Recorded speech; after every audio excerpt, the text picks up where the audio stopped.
नमस्कार, मैं प्रिया। आप देख रहे हैं किलांचल टाइम्स। गौर करते हैं साहिबगंज की खास खबरों की और कुछ फटाफट अंदाज में। दंडाधिकारी सह उपायुक्त हेमंत सती की अध्यक्षता में आज कार्यालय प्रकोष्ठ में सहकारिता विभाग, आपूर्ति विभाग अंतर्गत संचालित योजनाओं और विभिन्न कार्यों की समीक्षात्मक बैठक आयोजित की गई। बैठक के दौरान उपायुक्त ने धान अधिप्राप्ति योजना अंतर्गत धान प्राप्ति की जानकारी ली व आवश्यक दिशा निर्देश दिए। जिले में राशन कार्ड डिलीगेशन की अद्यतन स्थिति की जानकारी देते हुए अब तक हुए कार्यों की प्रगति की जानकारी ली, परंतु शेष बचे लाभुकों के डिलीगेशन कार्य में और अधिक तेजी लाने के निर्देश दिए। उन्होंने संबंधित पदाधिकारियों से कहा कि समयबद्ध रूप से सभी योग्य लाभुकों को राशन सुविधा से जोड़ा जाना अत्यंत आवश्यक है, जिससे कोई भी पात्र परिवार वंचित न रह जाए।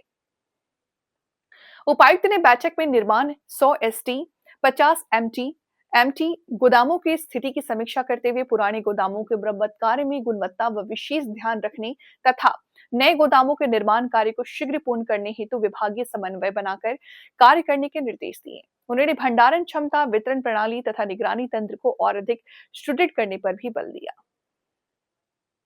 नशा मुक्त भारत के संकल्प को सशक्त बनाने की दिशा में साहिबगंज जिले में जन जागरूकता गतिविधियों ने नई गति पकड़ ली है। झारखंड राज्य विधिक सेवा प्राधिकार झालसा रांची के निर्देश अनुसार तथा प्रधान जिला एवं सत्र न्यायाधीश सह अध्यक्ष जिला विधिक सेवा प्राधिकार डालसा साहिबगंज अखिल कुमार के कुशल मार्गदर्शन में जिले के विभिन्न क्षेत्रों में लगातार जागरूकता कार्यक्रम का आयोजन किया जा रहा है।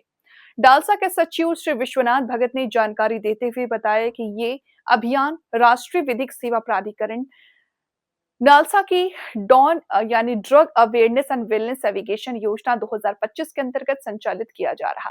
इसी कड़ी में आज जिले के school, college, national cadet corps इकाइयों और छात्रावासों में विद्यार्थियों के बीच इंटरैक्टिव सत्र, समूह चर्चाओं का आयोजन किया गया। उन्होंने बताया कि 12 जनवरी 2026 तक चलने वाले इस जागरूकता सप्ताह के दौरान सामुदायिक सहभागिता को विशेष रूप से बढ़ावा दिया जा रहा है। अभियान में लीगल एंड डिफेंस काउंसिल, पारा लीगल वॉलंटियर्स, न्याय मित्र, अन्य स्वयंसेवी कार्यकर्ता सक्रिय भूमिका निभा रहे हैं। आगामी 26 जनवरी गणतंत्र दिवस को शांतिपूर्ण, सुरक्षित, गरिमामय वातावरण में संपन्न कराने को लेकर जिला प्रशासन पूरी तरह सतर्क हो गया है। इसी क्रम में पाकुड़ अनुमंडल पदाधिकारी साइमन मरांडी ने बुधवार को शहर के विभिन्न संभावित कार्यक्रम स्थलों का निरीक्षण किया। अनुमंडल पदाधिकारी ने आरजे स्टेडियम, बैंक कॉलोनी स्थित स्टेडियम, जिदातो मिशन स्कूल सहित उन सभी स्थलों का जायजा लिया जहां गणतंत्र दिवस समारोह अथवा सांस्कृतिक कार्यक्रम आयोजित किए जाने की संभावना है। निरीक्षण के दौरान उन्होंने मैदान की स्थिति, दर्शक दीर्घा, मंच व्यवस्था, बैरिकेडिंग, प्रवेश निकास मार्ग, साफ सफाई तथा आपातकालीन व्यवस्था का गहन अवलोकन किया और संबंधित पदाधिकारियों को आवश्यक दिशा निर्देश दिए। निरीक्षण के क्रम में आरजे स्टेडियम परिसर में शराबी एवं मंचलों की गतिविधियों से संबंधित प्राप्त सूचनाओं को गंभीरता से लेते हुए अनुमंडल पदाधिकारियों ने सुरक्षा व्यवस्था को और अधिक सुदृढ़ करने का निर्देश दिया। उन्होंने कहा कि शराबी, असामाजिक तत्व और मंचलों पर प्रशासन की कड़ी नजर रहेगी। किसी भी प्रकार की अव्यवस्था को बर्दाश्त नहीं किया जाएगा। अनुमंडल पदाधिकारी ने पुलिस पदाधिकारियों को निर्देशित किया कि कार्यक्रम स्थलों के आसपास पर्याप्त संख्या में पुलिस बल की तैनाती सुनिश्चित की जाए। साथ ही महिला, बच्चों की सुरक्षा को सर्वोच्च प्राथमिकता देते हुए संवेदनशील स्थानों पर विशेष निगरानी रखने के निर्देश दिए गए। समरनाले स्थित सभागार में उपायुक्त हेमंत सती की अध्यक्षता में आगामी गणतंत्र दिवस 2026 के सफल आयोजन एवं तैयारियों को लेकर के बैठक आयोजित की गई। बैठक के दौरान पूर्व में गणतंत्र दिवस आयोजन के सफल संचालन से संबंधित कार्यों और दायित्वों का अनुपालन पढ़ा गया। इस बीच बताया गया कि पिछले वर्षों से चली आ रही परंपरा के अनुरूप 2026 में भी गणतंत्र दिवस मुख्य समारोह सिद्धो कान्हू स्टेडियम साहिबगंज में आयोजित किया जाएगा। वही उपायुक्त ने संबंधित सरकारी कार्यालय और संस्थानों के कार्यालय प्रधान एवं सभी विद्यालय के प्रधानाध्यापक को निर्देशित किया कि अपने कार्यालय और विद्यालय में ध्वजारोहण समारोह मुख्य झंडोत्तोलन के पूर्व करना सुनिश्चित करें। इसी क्रम में माल्यार्पण से संबंधित निर्णय लिया गया कि मुख्य समारोह स्थल सिद्धो कान्हू स्टेडियम में सिद्धो कान्हू प्रतिमा पर उपायुक्त एवं पुलिस अधीक्षक द्वारा माल्यार्पण किया जाएगा। गांधी प्रतिमा, सरदार वल्लभ भाई पटेल की प्रतिमा, भगत सिंह बोस की प्रतिमा एवं डॉक्टर भीमराव अम्बेडकर प्रतिमा पर कार्यपालक पदाधिकारी नगर परिषद साहिबगंज द्वारा माल्यार्पण किया जाएगा। डॉक्टर राजेंद्र प्रसाद की प्रतिमा पर उप विकास आयुक्त साहिबगंज चंद्रशेखर आजाद प्रतिमा पर पुलिस उपाधीक्षक सदर द्वारा माल्यार्पण किया जाएगा। झारखंड सरकार के हमारा संकल्प सुरक्षित और सशक्त महिला सशक्त झारखंड अभियान के अंतर्गत आज सिदो कानू सभागार साहिबगंज में बाल विवाह और सामाजिक कुरीतियों के उन्मूलन को लेकर अनुमंडलीय स्तर पर एक दिवसीय प्रशिक्षण कार्यशाला का आयोजन किया गया। कार्यक्रम में उपायुक्त हेमंत सटी, उप विकास आयुक्त सतीश चंद्रा, परियोजना निदेशक आईटीडीए, सब प्रभारी जिला समाज कल्याण पदाधिकारी Sanjay Kumar Das, civil surgeon doctor Ramdev Paswan, अनुमंडल पदाधिकारी अमर जॉन आइंद, सभी सीडीपीओ, बीडीओ, पंचायत सचिव, आंगनबाड़ी सेविकाएं और मीडिया प्रतिनिधि उपस्थित रहे। कार्यशाला को संबोधित करते हुए समाज कल्याण पदाधिकारियों ने बताया कि झारखंड सरकार का स्पष्ट संकल्प है कि राज्य को बाल विवाह से मुक्त किया जाए। इसी उद्देश्य से राज्य के सभी 24 जिलों में अनुमंडल स्तर पर कार्यशालाओं का आयोजन किया जा रहा है।